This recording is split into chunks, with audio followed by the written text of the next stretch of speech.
Welcome to Invested Souls, the podcast where real estate expertise meets relationship growth. And we're your hosts, the Flanagans. I'm Brad. And I'm Jamie. This podcast is your chance to learn from our experiences and follow in our footsteps. Whether you're an entrepreneur, investor, or real estate professional, we've got the insights and strategies to help you elevate your wealth and achieve financial freedom. But it's not just all about real estate. We believe that thriving in life means nurturing the relationships that matter most.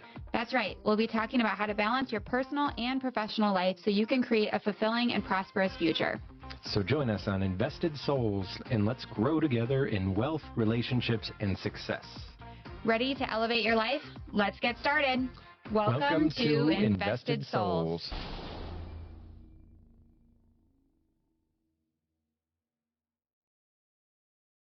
Record to the cloud.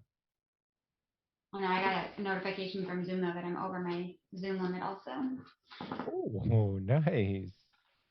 Okay, I'm going to unbox this. You're full of content. What is it? Like what I don't know. Let's open it and find out. Welcome to Invested Souls, everybody. Welcome to Invested Souls, where we open shit that we order online. I didn't order this. I wouldn't have opened this on our podcast if it was something I ordered online.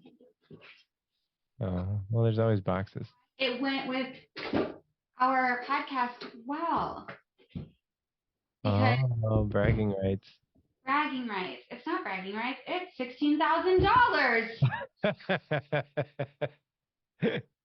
I love how At you... any other brokerage, it would be bragging rights. That's true. That's true.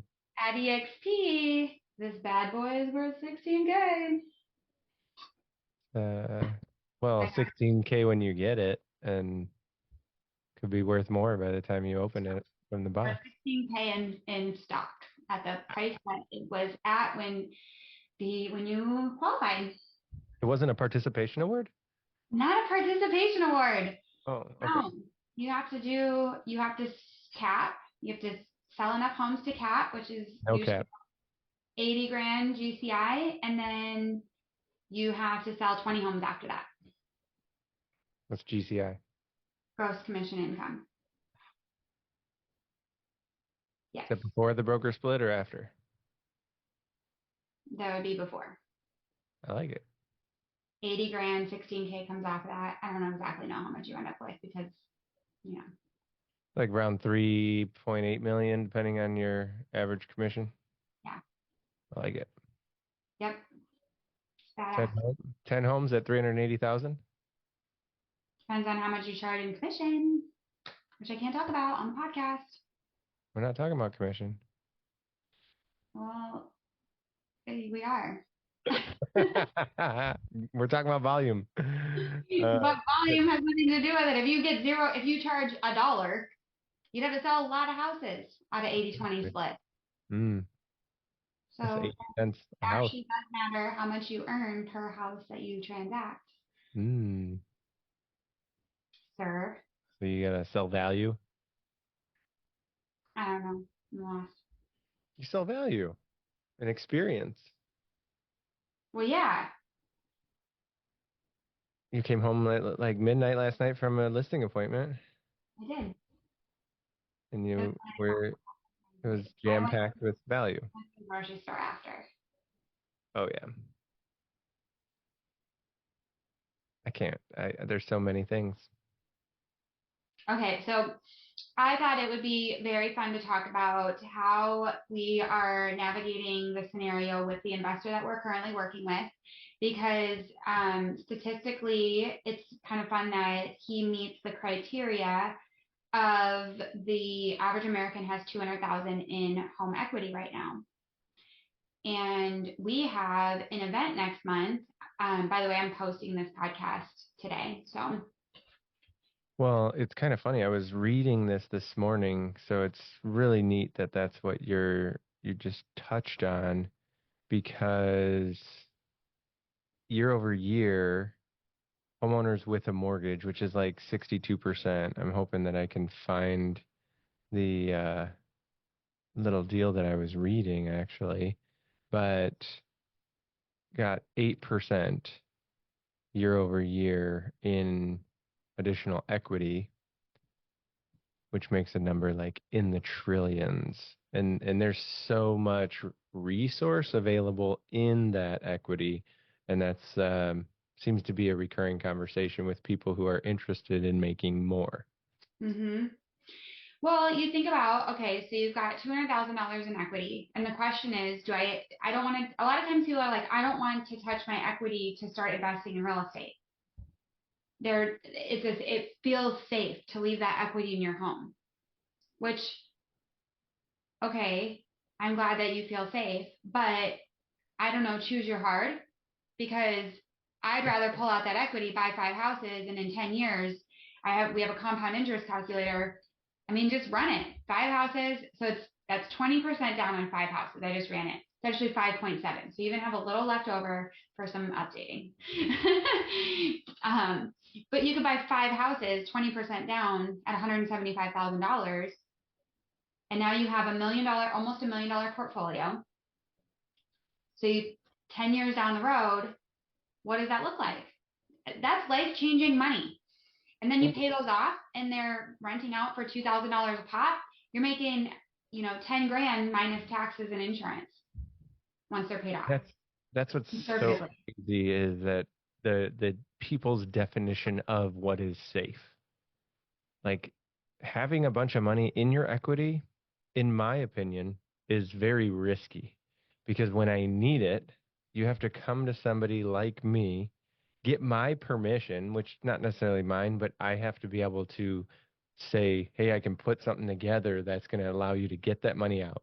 You Hmm. don't control what market interest rates are at that point in time. Typically, when you need it the most is when maybe your resources that you currently have aren't the greatest. So now, do you qualify to get it out? Hmm. And then you got to pay a bunch of money. Not a bunch. I mean, I'm not trying to bash the mortgage business, but there are a lot of costs due to regulation and the services that are required to just go and get access to it versus having something liquid and available to you and having more asset value to appreciate. I ran the numbers actually. If I had a 7% interest rate on a home and I held it for 10 years at a rate like at a reasonable appreciation rate of 5% per year, I was actually only paying 3% overhead on the asset value, not the Mm. note rate. The note rate is Right. 7% or whatever, but that we're focused on the wrong thing. And it's like more assets, the better. I've got to cover 3 to 5% because I got to add the taxes and insurance to that in the expenses. But now if I could just appreciate more than 5% a year, I'm covering my cost. Right. So it's challenging in the philosophy, and that's what the number here is, and it's why economists kind of get blown away. But according to CoreLogic, homeowners with mortgages, which is 62% of all properties, saw their equity rise 1.3 trillion or 8% year over year, bringing home equity to a massive 17.6 trillion dollars. And so like because there's only so much money in this economy and where is it? How do you get your hands on the most of it is kind of the goal. So on average, homeowners with $315,000 in equity, wait, on average, homeowners with a mortgage have 315,000 Oh. in equity with 200,000 of that being tappable.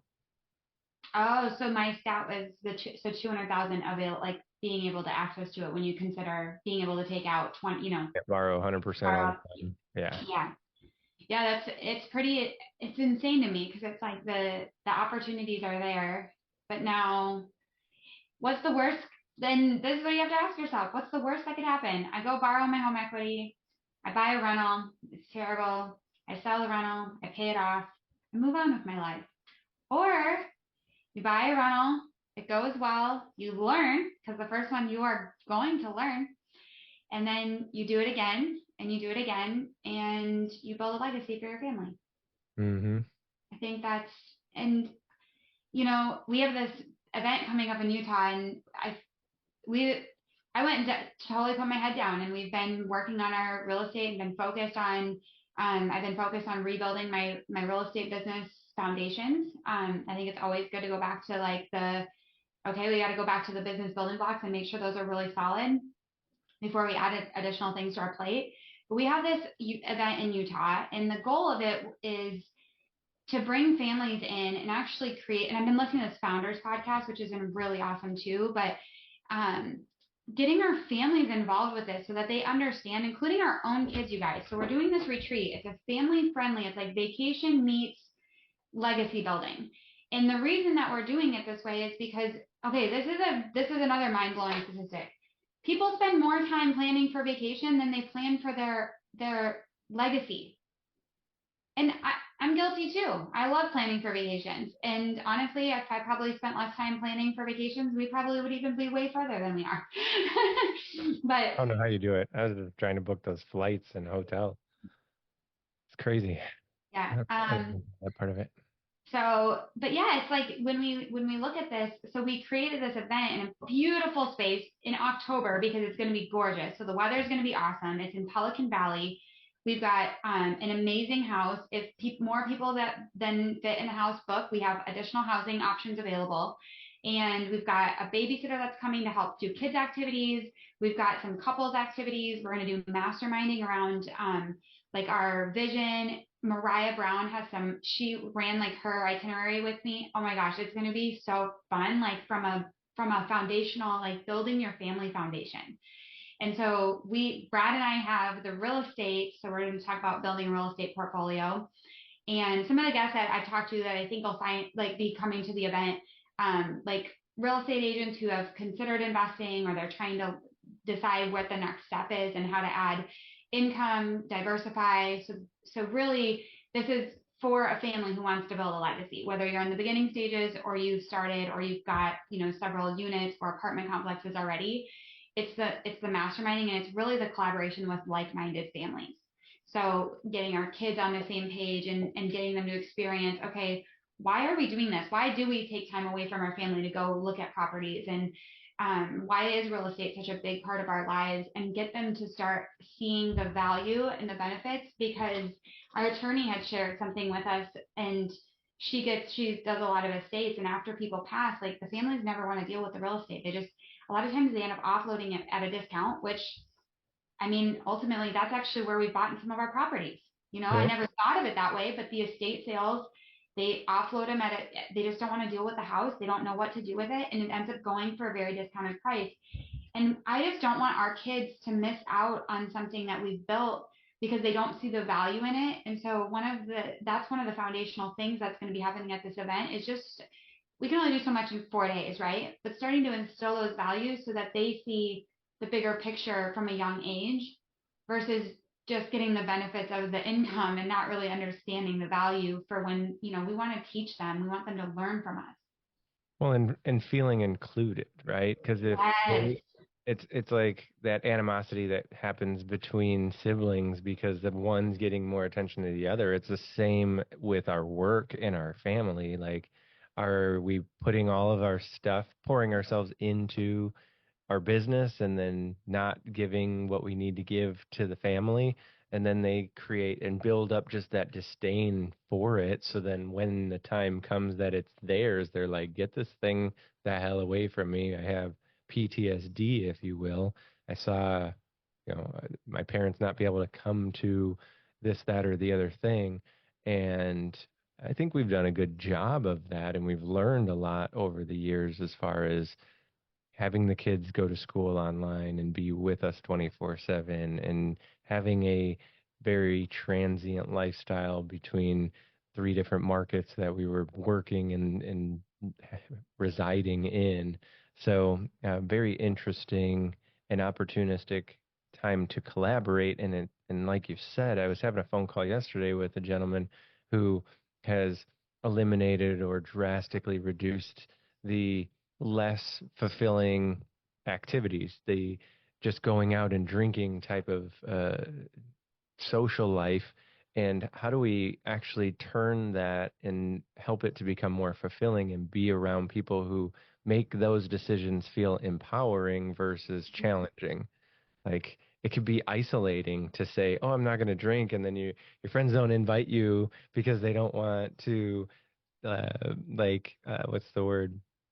Tempt you to make the decisions that you're working against. Or if you're doing 75 hard, it's hard to get some social time in. But if you got somebody that you can walk with and you can talk with, all of a sudden there's a whole new horizon of opportunity that comes up and so much more interesting information when it gets to like the power of a mastermind from Think and Grow Rich. So I think Yeah. yes, we're going to have a ton of technical, implementable real estate tactic strategies, but also drill down to the foundation, like you said, and reprogram so that we can maintain the discipline required, the motivation, find the purpose and the mindset that keeps that thing growing as opposed to feel like it's a challenge and that you're having too much friction.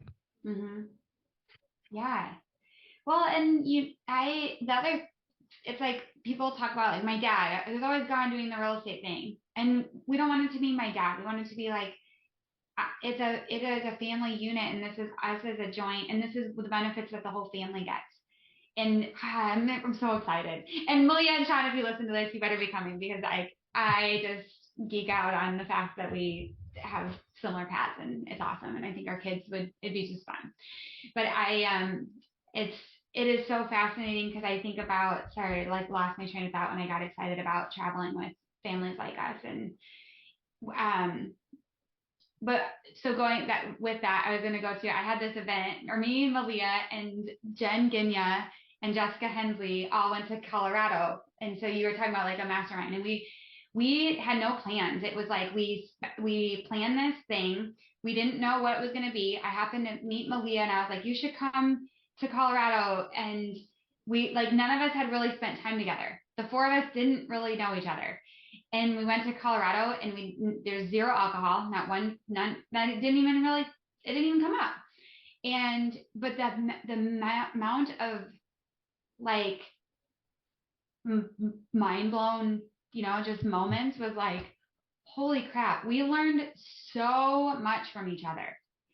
Like when you dedicate time, and so I don't know, I get really passionate about this because we spend a lot of time when we go to events. And like I look at, we went to an event last year and I checked some stuff that I moved around after going to that event and implementing some things. And I was like, wow, the change in our asset value based on a couple of things that I learned and implemented from that event, it paid for that. And now I'll have the benefits forever. And I went to that event one time. And Mm, so it's just so like powerful when you get in the same room, like stop with the effing excuses. Like you have to stop telling yourself you don't have time for it because I'm telling you what, a year passes, 2 years passes, 3 years passes, and all of a sudden you haven't done anything. That's way more costly than 5 days away with your family, dedicating time to actually making a notable difference in your life, your wealth, your health. I mean, the reason that we are joining with Mariah is because I was freaking sick. Like a couple years ago, I was like, I felt like crap all the time, every day. And I luckily went to an event and met Mariah and I'm gonna cry. Well, and that's what that stuff does. It's decision making, and then you have that network and you lean back on it, and you're constantly in touch because you create those new connections, and they're actually filling the cup when there's so much that drains us. And I actually am excited because I was this morning reflecting and putting together kind of like a flow chart of what happens and then like what's supposed to happen. And I'm excited to release that at Dallas's conference next week. Yeah. So, um, I'm crying because I think about the people that we have impacted who have reached out to us and said like we've changed their lives or Mariah's changed my life. So then I think about people who are like, I don't have time. Next time you host something, but I'm going to get really passionate and really vulnerable now. And it's like, stop putting this stuff aside because all of a sudden it's 10 years down the road and you didn't take the time to spend with your kids in an event that is dedicated to this. Like these events aren't easy to put together. They take a lot of time and effort.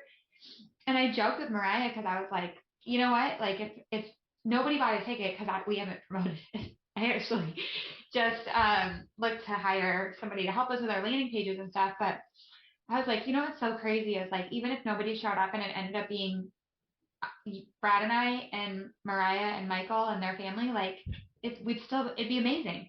And I know it'd be life changing for us. Hmm. And like we just want this to be a collaborative event and the it's just so neat when you think about like how much an event can impact the rest of your life and those because you can do coaching, but coaching is 1 hour a week every 2 weeks and then you have homework to do. But when you're what does Tony Robbins call it? Like you Immersion. immersion. The immersion piece of this is like you were doing the activities together.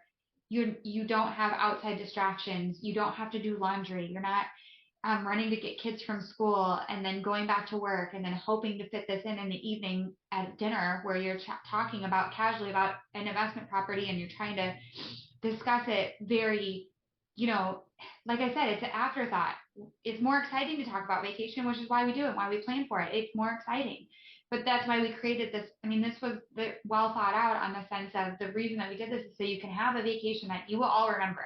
Like this place is badass, and like there's like cool hikes. There's um actually I'm doing a call with Megan tomorrow for Pelican Valley, but it's on the landing page. You can watch the video. Tons of stuff, razors, um, all kinds of cool shit. Wow. So, anyways, it's like adventure. It's all the vacation stuff, and then we have dedicated time to actually work on the building a legacy, building our health. Because okay, and going back, like I was really sick, and if I would have not hired Mariah and not figured out what was wrong with me, like I would not be having this conversation right now. I'd be very unmotivated and we probably would have sold all of our real estate and moved somewhere because I would have rather been miserable on a beach in Mexico with no money. Like in that moment, I'm so glad that I got like, but I just wasn't, when you're depressed because you don't feel good and you don't know what the cause of it is, that's really hard. I just I, know. huh? Because my name on the view is Jamie Flanagan, and I Yeah. didn't realize that. Yeah. So, You love it. and I'm in both. Um, Funny. Sorry I cried a whole bunch. no, it's awesome because it has that level of impact, and I hope that somebody is longing for that kind of feeling. I know a lot of people who are kind of just on this, they're riding. They're just floating. There's no wave. Like that's not super exciting. Some people maybe they're cool with that. Like whatever. But I know there's a lot of people who are like stagnant and they're like, how come I can't catch that wave? How come I can't get that momentum? How come I don't have that higher level of intensity or excitement? And it's because we're choosing to just float in that area of the bay or whatever you want to, whatever analogy you want to come up with. It takes active activity and getting out of the comfort zone and doing something different than you would do before. It's so easy to say no, that's too complicated, that's too difficult to coordinate. I don't know how I'm going to do it. Like I told you 2 days ago, I got to go to Vegas for this conference. Like, what do you think? Can we make it happen? And you're like, just let me know so I can plan around it. Like, that's the difference. And you think about the Founders Podcast and talking about Estee Lauder and being resourceful. You just Relentlessly fucking resourceful is my figure it favorite word. out. And that's what we've done time and time again. There's no right property. There's no perfect strategy. It's do and take action and then adjust. Know where you eventually know where you want to go. Have a plan, but be willing to be malleable and make changes to the plan.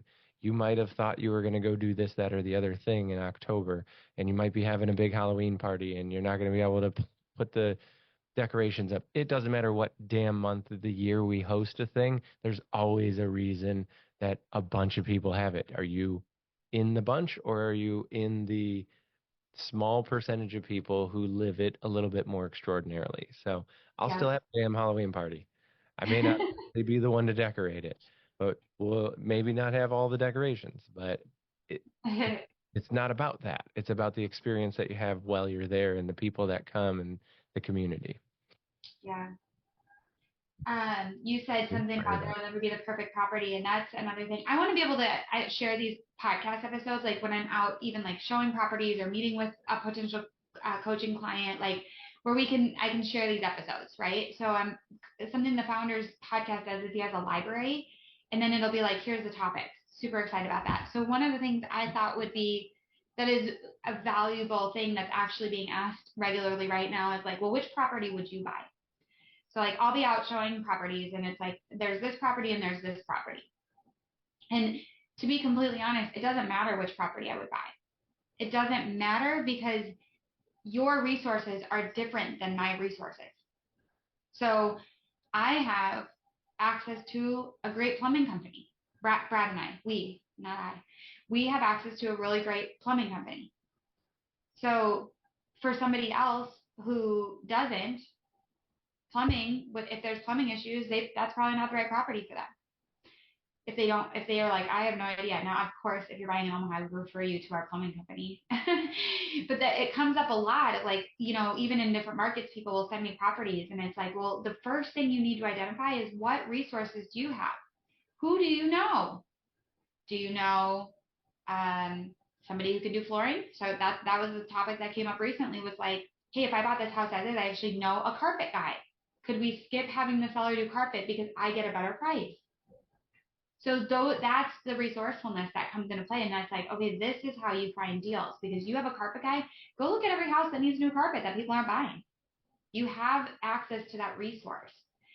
So uh, it's like I want people to listen to this podcast. So when I'm out there, it's like I'm not telling you which one I would buy because I don't want to give you advice. It's because it's different for everybody and it's going to depend on your resources. And I think it's when you talk about creating like a plan, and this is something that we'll do together in Utah, but like what are the resources? Who do we know? And we forget how many people, like just a simple Facebook post of like, hey, I thought about buying an investment property. Do I have any people in the trades? Do I have any friends? Because the hard thing about running a small business is we're not all good marketers. And so your buddy who is doing X, Y, and Z, I don't know, HVAC, might be doing it on the side and is allowed to do it on the side, but he's not out there marketing himself that he's doing it. And so Right. the fact that you can just ask questions, and honestly, that you also find deals that way, because then you post about it, hey, I'm thinking about buying an investment property, somebody might DM you with an investment property.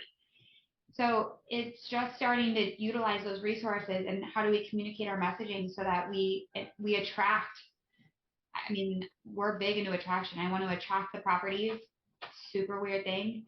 I believe there's a certain area that I love buying rental properties in. One happened to hit the market. It's my listing. Um, but it's crazy because it's like you talk about attraction,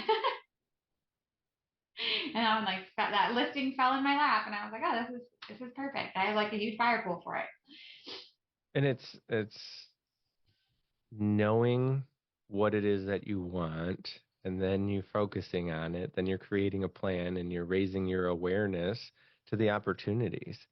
Uh, that's probably where people miss the most is the awareness because they fail to disrupt their regularly scheduled programming.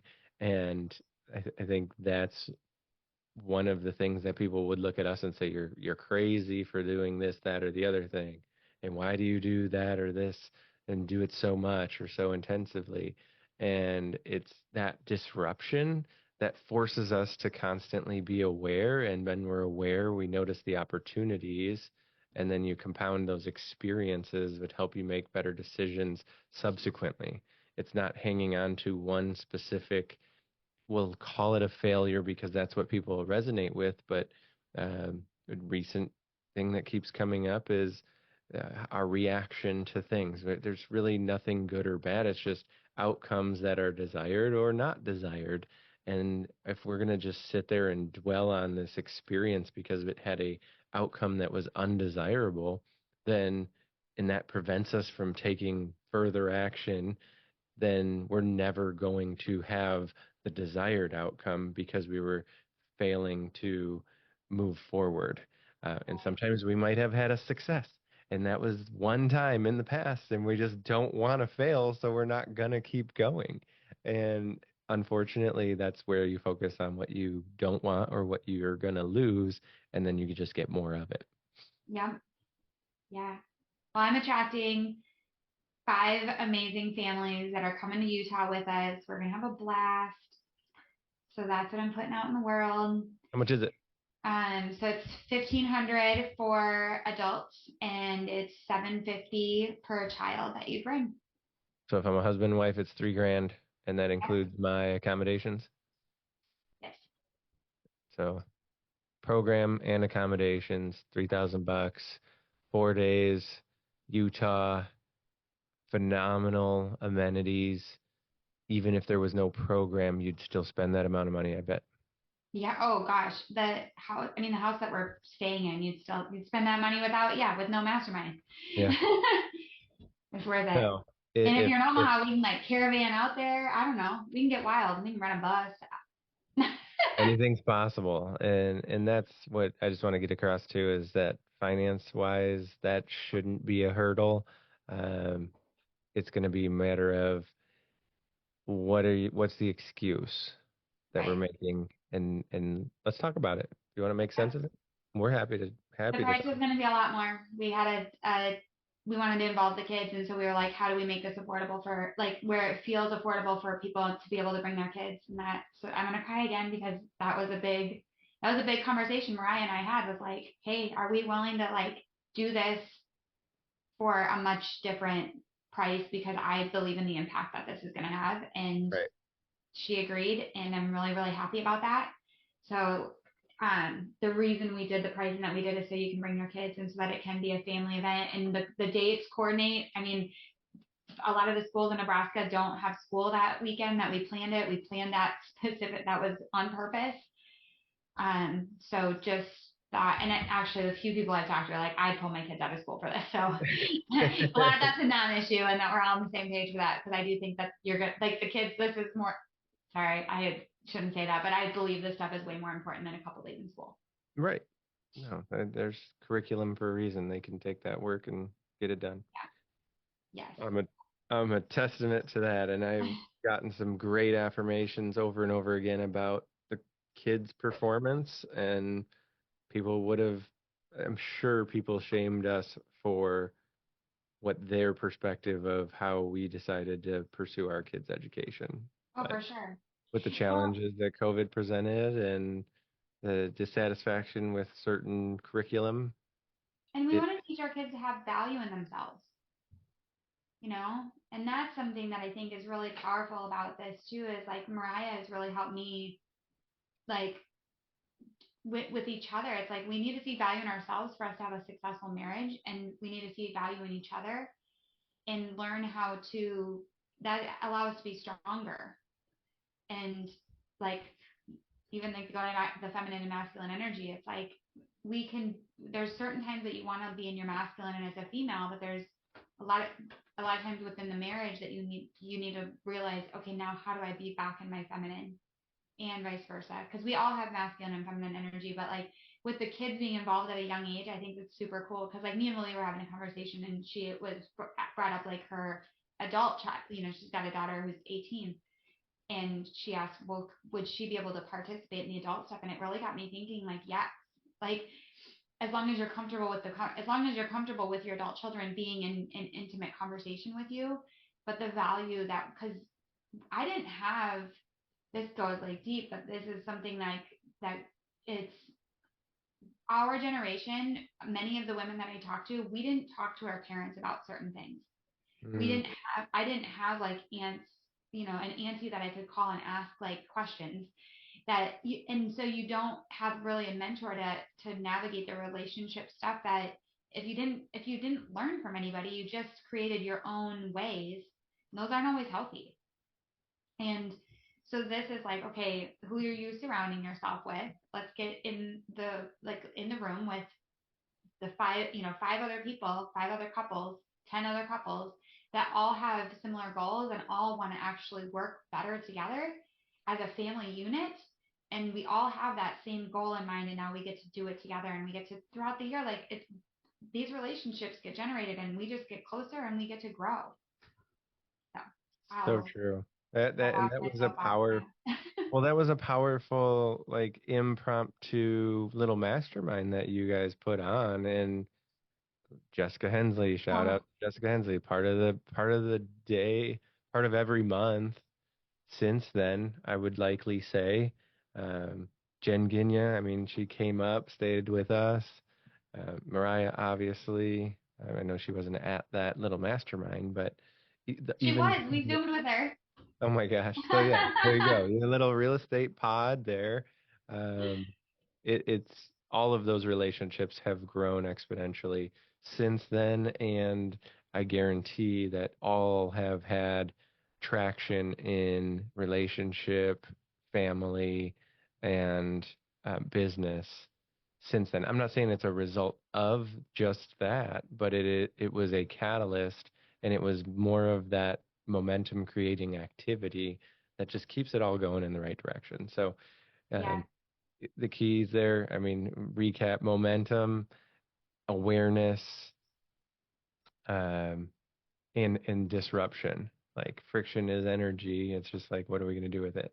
Yep. So, I'll put the link to the event in the comments. Full disclosure, everyone who signs up, I will be reaching out to you. And if you're a fit, we'll see you in Utah. If you got bad energy, you out. Nobody's gonna see it with bad energy. There's no a-hole policy. even though that might require some work, or it might be good work for them to do, we do have to protect the culture. So, and Yeah. there's just a few. I don't know me. We don't have anyone in our circle that's like Yeah, that. no, I don't even have to say that. I don't think anybody's going to be attracted to it. So that has that vibration, that No, energy. So not even a little bit. Uh, all right. Well, we'll wrap this up.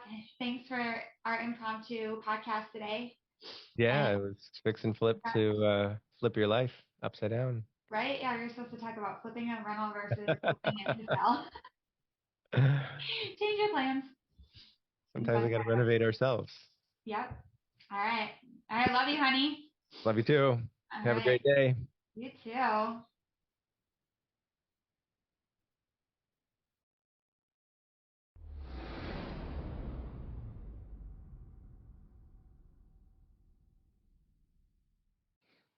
Thanks for tuning in to Invested Souls. We hope you found our insights valuable and feel inspired to elevate your real estate and relationship goals.